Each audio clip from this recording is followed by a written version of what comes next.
People's Platform. Good evening and welcome to the People's Platform. Now, the United Nations Population Fund, or the UNFPA, has been a long-standing and key ally in the development paradigm of Sri Lanka, working collaboratively through the years with government and other key stakeholders in areas ranging from gender equality and reproductive health to disaster response and resilience building to capacity building and policy support. In pursuance of further advancing collaboration and support, I'm so pleased to welcome to Sri Lanka for the first time and to the Newsfirst studio, UNFPA Asia Pacific Regional Director Pio Smith. Good evening and welcome, Pio. Good evening. Thank you so much for having me. Pleasure to be here. Absolutely. Pio, during this visit, you held discussions with some key policymakers, government officials and other stakeholders. Could you share with us the primary objective of your visit to Sri Lanka and how it aligns with UNFPA's broader goals in the Asia Pacific region? Well, my visit to Sri Lanka, first and foremost, is about visiting, engaging and discussing with the women and girls that we serve as UNFPA throughout the country, and to listen to them in terms of their needs with respect to sexual and reproductive health, and to understand where is it that we can do better in terms of providing that support to them. And I've been very lucky in terms of the people that I've met throughout these past days and with whom I've engaged, because you get a better understanding of how a lot of what we design at headquarters and in the technical arena, how that comes to life in a real life setting where we're engaging and supporting women and girls on some of the needs that are really important to them, that are life-saving. So first and foremost, it's about them, it's about listening to women and girls, but it's also about renewing our commitment, renewing our commitment to the people of Sri Lanka, to the government of Sri Lanka. I'm very excited because we're 50 years now operating in Sri Lanka, and that's been a very fruitful partnership that we have enjoyed through successive governments. And it takes partnership, and real partnership is also about looking at what the successes are, how you can build those out and get a deeper scale for some of these very complex issues, and also to understand where is it that perhaps we need to refit, where do we need to look at doing things perhaps in a different way, looking at partnering differently also with different stakeholders here in Sri Lanka. Obviously, for UNFPA, our overarching objective is threefold. The first is around providing access to family planning for women and girls in every setting where we work. It's also about working to reduce maternal mortality, and that we can achieve through many different ways, including by working and building the capacity of our midwives. Midwives save lives. And then the third part of our agenda is really around harmful practices, and by that I mean gender-based violence. So how do we root out that scourge that is actually in many, if not all countries of the world, a pervasive scourge and one that in many instances can cause a fatality for women and girls who suffer at the hands of their perpetrators. So all of that encompasses what we do as UNFPA, not only in Sri Lanka, but across the region and across the globe. And it's an important opportunity for me to come and to meet with government and to take stock of where we can do better. Sri Lanka is currently also facing a multidimensional crisis. Speak to us about some of the key strategies or initiatives that you wish to prioritize in order to invest in Sri Lanka's youth. Well, when you have a crisis and vulnerabilities are exacerbated, very often what we see is that women and girls are the ones who suffer the most. They're always top of the list when it comes to issues that are deprioritized in any response plan. And so we want to make sure that that is avoided at all costs. And so as UNFPA, the Sexual and Reproductive Health Agency, we're working to make sure that we reduce the vulnerabilities that women and girls are exposed to. One of the ways we do that is by increasing the access that they have to sexual and reproductive health care and services. We're doing that through, in rural areas, for example, ensuring that we are able to provide women and girls with what we call our maternal our dignity kits, our adolescent kits. And essentially these kits are full of essential items that a woman or a girl might need when pregnant or when menstruating, because these things continue even in the midst of a crisis. We're also working to establish one-stop centres throughout the country. Those one-stop centres are aimed at providing a comprehensive response and care package for women and girl survivors of gender-based violence, so that they can go to one place where they can get the care that they need after suffering the trauma of gender-based violence, often from an intimate partner. And rather than having to go around to different providers in the health or the justice or the social sector, we provide all of that in these one-stop centres, so that that woman or that girl gets everything that she needs under one roof, including temporary shelter if that is what is needed. But it's also about getting smarter and more strategic about how we make these response plans in any crisis setting more responsive to gender needs. And so make them more gender sensitive, make them more gender inclusive. And that also means that the budgeting that comes with a lot of these plans has to be done through the lens of what is it that is needed to ensure that all of the population are adequately served. I recognise in a country like Sri Lanka, it's been a painful road for the government to go through the economic recovery and reforms that are needed, and that requires and has required a lot of difficult decisions. And I understand that the government are looking at a whole panoplia of issues that are very urgent for them.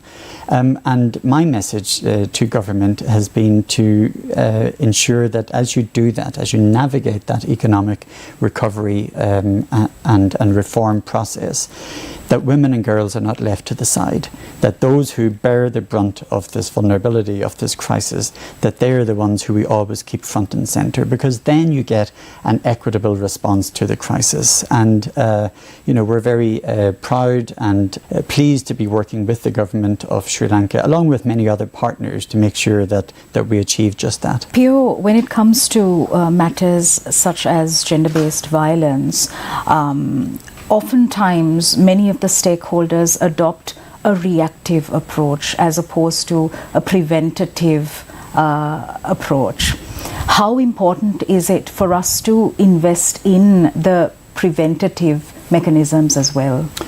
Sonali, you are spot on. It is so important that we invest in the preventive approach, and there are many ways that we do that. At UNFPA, we're working really hard to make sure that young people understand the negativity that comes with a lot of these, long established patriarchal gender discriminatory norms and practices. And we do that through, among other things, our work on comprehensive sexuality education. Now, comprehensive sexuality education, or CSE in brief, that's not just about teaching kids about sex. It's much, much more than that. It's about teaching full respect for each other. It's about teaching that young girl that she is the one ultimately in charge of her body. She is the one who owns her bodily autonomy, because when she understands that right, she understands when it is appropriate to say no. She understands about her right to a choice of when to have a child, with whom, how many. And so, engaging with youth is so important because on these matters, because that is how you break down a lot of the stereotypes, a lot of the cultural barriers, and you undo a lot of what we've seen is societal discriminatory practices that for time immemorial have haunted women, have haunted girls. And that's why you have GBV. And so it's not just about the response to it, which of course is extremely important as well. The prevention piece is key. And for us, investing in youth, investing in CSE is a key part of that response. Women's representation and participation in leadership in Sri Lanka remains abysmally low. How important is it for Sri Lanka's 52% to be representative in the legislative arm of government? Women's participation in the political process is something that is of concern the world over, I must say. I have read the statistics here in Sri Lanka, and as I understand it, there are no female members of cabinet. 5% of the parliament is female, and that in the 100 years of electoral history here in Sri Lanka since the 1930s, it's only ever reached 7%. Clearly that's wrong. Clearly we need to do better. And, you know, the evidence is so abundantly clear. When women are involved in decision making, when women are involved in shaping policies, in enshrining laws, no matter what it is, then ultimately it is better because it serves the entire population. We have seen time and time again that, you know, these often man-made policies, man-made laws, they don't cater fully to 100% of the population. So 52% get left out, particularly when it comes to their needs with respect to sexual and reproductive health, to maternal health care, to these really important, critical issues around the family as well. And so we want to see many more women involved in politics.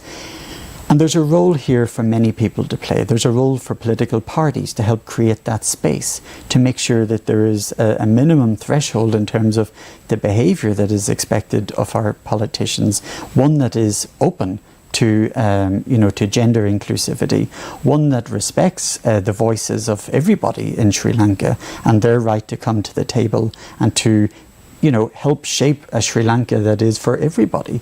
And so there's a real role that political parties can play. These things take leadership. I feel lucky to have met and engaged with the governor up in Jaffna. A great example of female leadership in politics. And of course, young women, they need to see themselves reflected in politics if they're going to invest in pursuing that as a career. But it's also, so my message to young girls, to young women is don't get discouraged. Use your voice. Use the power that you have. You know what the solutions are. You know how key it is for your involvement in many of these spheres of public life in order to make sure that we have a society that is fully reflective of your needs, but also that is just properly balanced, that is making the right decisions about the country's future. But more than a message to the young women or the young girls of Sri Lanka, I have an even more important message, and it's to the young men and the boys of Sri Lanka. And actually, Sonali, it's to every man in Sri Lanka, old or young, privileged or underprivileged, and everybody in between. Men, it's time to step up. Full stop. It's time to step up. Time is over for this kind of, patriarchy that has for years held women down, held women back from being involved in public life, public decision making, but also in the private sphere. And, that takes real leadership.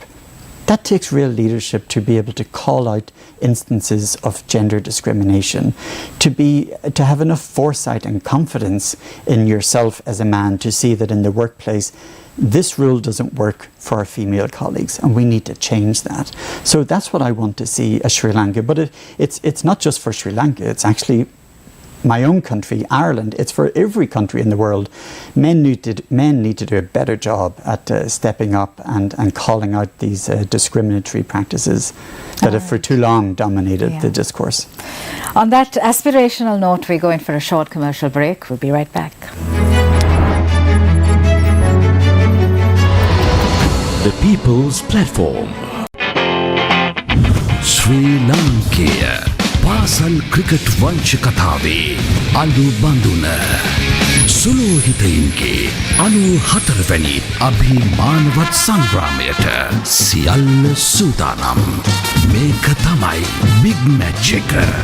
For the 94th Battle of the Maroons.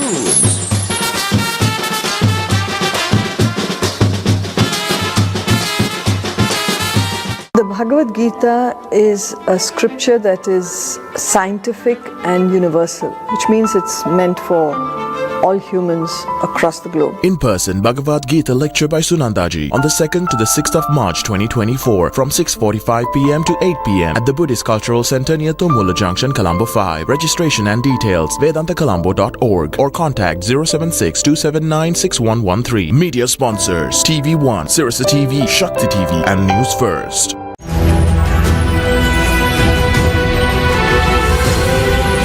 TV1.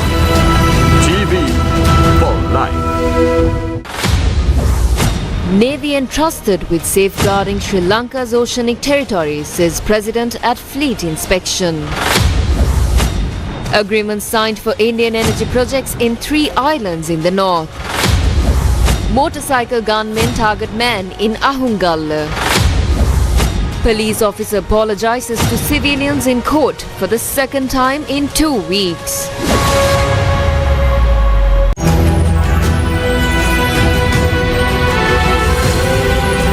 TV1. TV for life.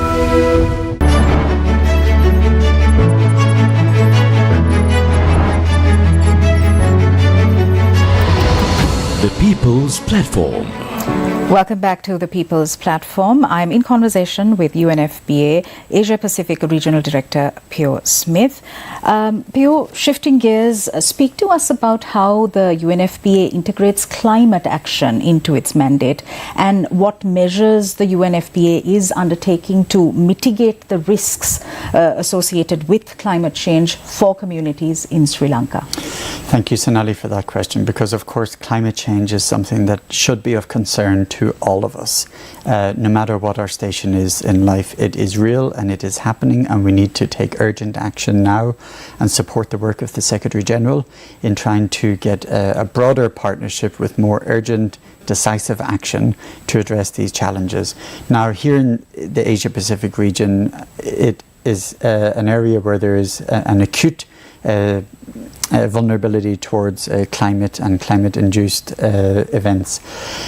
And, you know, as ever, it's women and girls who bear the brunt of these disasters, of these climate-related incidents. And as UNFPA, we're trying to put on the table that, you know, pregnancy doesn't stop just because of a climate change event. Menstruation does not stop because of a climate-induced event. In fact, what we see is that actually women and girls are more exposed to things such as gender-based violence during moments of climate displacement.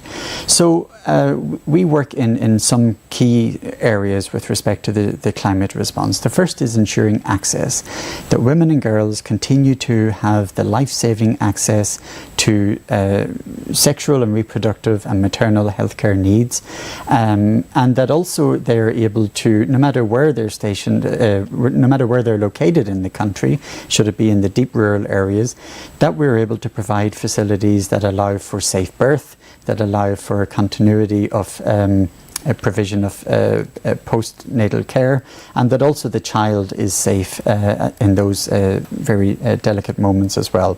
It's also about building our own resilience. So many of the centres and the facilities that we support throughout Sri Lanka, we're working hard to make sure that they are climate resilient. So that means, like, for example, this morning, I was very proud to be with the Minister of Health as we launched 3 mobile health units that are solar powered, that can go up into the hill countries of Sri Lanka, the hill countryside of Sri Lanka, and ensure that those communities are served with these mobile health units that provide a whole range of services for women and girls in particular, and especially pregnant and lactating mothers. But it's also about prevention and making sure that we are advocating for women and girls, particularly around the issue of sexual and reproductive health, in many of the policies and the response strategies that are being put in place for climate. And that also means looking at the issue of governance around climate, because again, back to what we spoke about earlier, and no women in public policy making, it's the same when it comes to climate. We need women to have a stronger, more prominent voice at the table when it comes to climate solutions.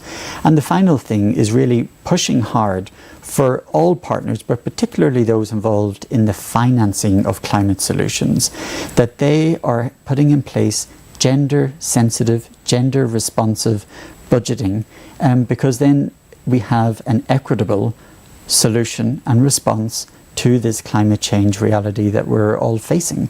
Otherwise, not only is it going to be a disaster because of the fact that climate change is real and it's having a terrible impact in so many communities, especially small island developing states, but we don't want that to be compounded by it further impacting women and girls in a very disproportionate way. So these are some of the ways in which UNFPA is working to help respond to the climate emergency, but also to put in place sustainable prevention mechanisms. Population dynamics and development also play a significant role in Sri Lanka's recovery and sustainable development. How does the UNFPA support the government of Sri Lanka in addressing these challenges?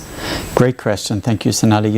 Population dynamics is an area that UNFPA has a long history in. And with the government of Sri Lanka, we're working hard with the Ministry for Data and Statistics to strengthen the national statistics system. And that's all about making sure that we have not only timely, accurate data, but that we're getting the right data that is going to inform in an evidence-based way policies and laws and response strategies that will favour all the people of Sri Lanka. And it's also about making sure that the data is used in the correct way, and that the different data systems that you have among different government entities, but also partners that work with government, that those data systems are able to speak to each other, for want of a better term, because otherwise the data can sit in silos and you don't have a response plan that is that is integrated and that is responding to the multifaceted needs that a government has to pay attention to. But this issue around population dynamics is something that here in the Asia Pacific region, UNFPA is advocating strongly that more attention is paid to these matters, because in Asia Pacific you have 13 countries with a fertility rate that is below the replacement level. You have 16 countries in Asia Pacific that are aged or will age in the next 3 to 4 years. Now, obviously, that puts a whole set of other issues on the government's plate, because suddenly the issues that they were dealing with take on a different tone. And what we want to do is to advocate that governments throughout the region, throughout the globe, when they're responding to these population shifts, that they do so in a way that is based on human rights, in a way that is, making sure that it responds to all of the population. There is no reason why a woman and her body should bear the brunt of a government's policy response to low fertility. That's not the answer. The answer is we need to start asking the right questions. It's not about numbers, it's about people. So why is it that young couple are really deliberating, can we afford to have children, and how many can we afford? Because the economic scenario in which they're living makes it very difficult for them. Perhaps there isn't enough daycare facilities, or they can't afford the daycare. Why is it that young woman who wants and sees her career progression in front of her, why is it that she feels she perhaps needs to put a pause on that? Because she is not sure whether or not having a child is going to be conducive for that career progression. There's a whole range of questions here that government need to ask, but they need to do so in a manner that is, human rights based, that is sensitive to the needs of all of society, and ultimately that doesn't discriminate against any particular group. Pio, you have extensive experience in international relations and development. How do you see the role of youth empowerment in shaping Sri Lanka's future? What specific strategies does the UNFPA employ to empower young people in the country? Well, you know, I was very lucky because I managed to go to Kilinochie in the north of the country and to attend a youth festival that we organised as UNFPA with some of our partners here in the country. And it was fantastic because, you know, we had hundreds of kids there from all over Sri Lanka coming together, and their focus was around, you know, discussing issues of diversity, of gender inclusion, and ultimately about, you know, how to break down some of these stereotypical gender norms that we see in society. And, you know, that plays a very important role also in terms of social cohesion, which is important in a setting like Sri Lanka also, and ultimately contributes towards the goal of, you know, achieving gender equality and the full empowerment of women. So youth are a really important vehicle for change in any country, and I think it's us and government and other partners working with youth in a respectful way, in a meaningful way. It shouldn't be tokenistic whenever we engage youth on some of these strategies that we're involved in. But it's also about looking at some of the broader systemic issues. So, for example, if you take the area of science and technology, now this is an area where, you know, historically, women and girls have been underserved with respect to science and technology, because many of those involved in making the advances, and there have been amazing advances in these fields, as you know, but very often it is men. And so what we see are some of these advances that don't necessarily cater to women and girls and their particular needs. So I give you an example. It wasn't until a few years ago that the first crash test dummy was modelled on the body of a woman. A few years ago. So that means up until now you've had cars driving around with the airbag and the seatbelt mechanism in place that has been designed on a body like mine and not on a body like yours. So obviously that's wrong. And I'm not even now talking about, you know, having those things in place for pregnant women, which obviously takes additional research and whatnot. But, you know, it's not, there are many examples where you see that, you know, clinical trials, undiagnosed medical conditions, where there hasn't been enough inclusion of women in those arena, that has meant that the solutions aren't there yet for women and girls, or that the solutions in place aren't fully comprehensive in terms of their needs. And this is something that we need to change. But there's a bigger question here, which is, why is it that 16-year-old girl does not see herself in the field of science and technology? What is it about our curriculum, about our society, where she doesn't feel that that's an area that she should pursue in, where she's going to be able to thrive and live to her fullest potential and contribute to her country and her society? And that's why, you know, UNFPA is working with teachers and academia to see where are the points in a young adolescent's education where we can help change that narrative, where we can help inspire them. Now that takes a lot of effort, it takes a lot of investment on the part of many partners, and that's why as UNFPA we're very pleased to be championing what we call our Equity 2030 Alliance, which is exactly about putting women and girls at the centre of science and technology in all its domains. And we're proud to work with governments, with private sector, with academia and many other partners. And I'm looking forward to seeing how we take it to scale. Fabulous. My final question to you, Pio. Sri Lanka is currently in an IMF-supported program and is doing all it can to enable economic recovery. We also have an upcoming presidential election this year. We require a political culture that is geared towards citizen service, public interest. How important is it for Sri Lanka to have conscientious policymakers who hold themselves accountable to the people? Well, my answer, Sonali, to you is not just relevant to Sri Lanka, it's relevant to every single country in the world. Those who work in public service, all of us, we have a sacred role when it comes to public service, because we are entrusted not only with taxpayers' money, but we're entrusted with making sure that we're creating a society that is equal and equitable for all. And that means not just women and girls, but also people with disabilities, the elderly, people with different sexual orientations, you name it, however vulnerable they may be. It's our responsibility to make sure that society caters for their needs and does so in a very meaningful way with the proper investments. So ethical policy making is key to that. And that's why it's really important that policymakers take that responsibility very seriously, that they are accountable for the work that they do. And I think that's where a constant dialogue with the public is very important.